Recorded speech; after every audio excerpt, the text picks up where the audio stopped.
Hi, my name is Isabella Story. I'm a student studying biochemistry at Purdue, and in my time here, I have worked with Dr. Zhongying Jin, who utilizes CRISPR-Cas9 technology in his lab.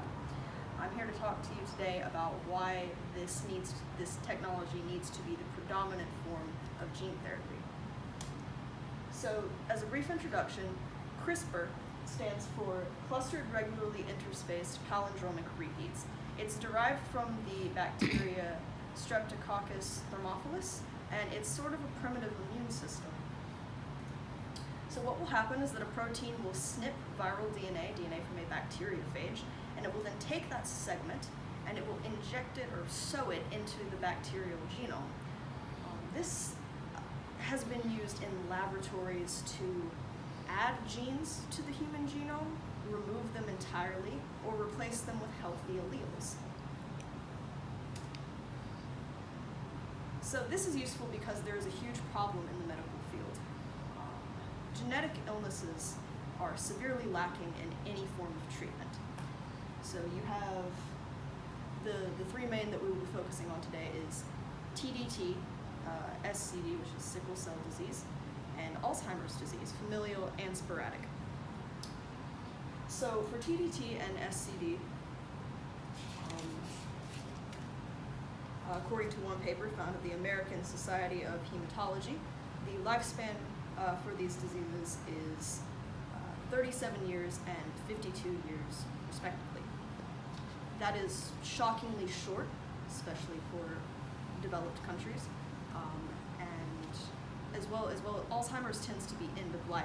There is early onset, but it's end of life. However, for all of these diseases, the only current treatment is symptom management. There is no, they can really only be given care and accommodations. They have no cure yet. CRISPR is a revolutionary technology that could possibly present a cure for several genetic illnesses, including all of these. Many disorders are monogenic, meaning that there is one gene associated with the disease. In those cases, CRISPR can simply be used to snip that gene out and remove the illness entirely. Most of them tend to be polygenic, and even though it might be difficult or impossible at this point in time to remove several genes at once, the symptoms can be alleviated in a way that they never have been before by snipping out only a few or maybe even just one. Now, it shows a promising outlook for both sporadic and familial Alzheimer's. So, according to Dr. Bansha Zhao and his paper published at the American Hematology Society, the 1% of familial Alzheimer's disease cases are associated with a specific mutation. And although 1% seems small, that's a huge number of people. Alzheimer's is not an uncommon disease. So those people could potentially be cured with CRISPR, and it would restore the quality of their lives as well as the lives of their friends and family. It also shows promise for sporadic Alzheimer's, which is associated with several genes, but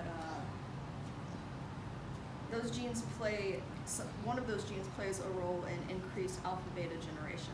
So to stop that would stop the progression, or at least significantly decrease the progression. So regardless of the origin of Alzheimer's in any particular patient, CRISPR could be used to alleviate their symptoms very well. And it's the same for sickle cell disease and TDT. In both of these diseases, patients experience a decreased amount of fetal hemoglobin, which results in a decreased lifespan and decreased quality of life. So after this graph here shows that after a single treatment with CRISPR, there is a significant increase in the amount of fetal hemoglobin in these patients. This is from the same as the last source, Dr. Bansha Zhao and his team with this research. So these results are significant, and they've not been seen with any other type of technology. Now, there are issues with CRISPR. Currently, it's not feasible for the general public. One CRISPR treatment, according to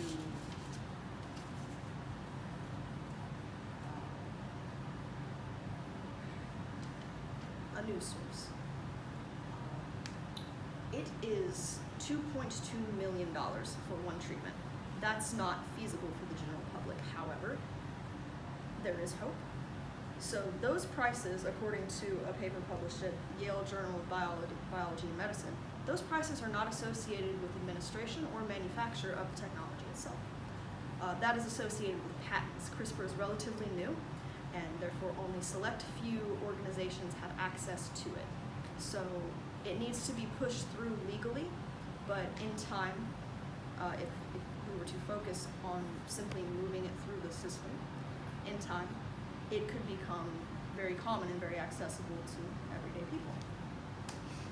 In conclusion, CRISPR is a revolutionary type of medicine that could cure diseases that were previously believed to be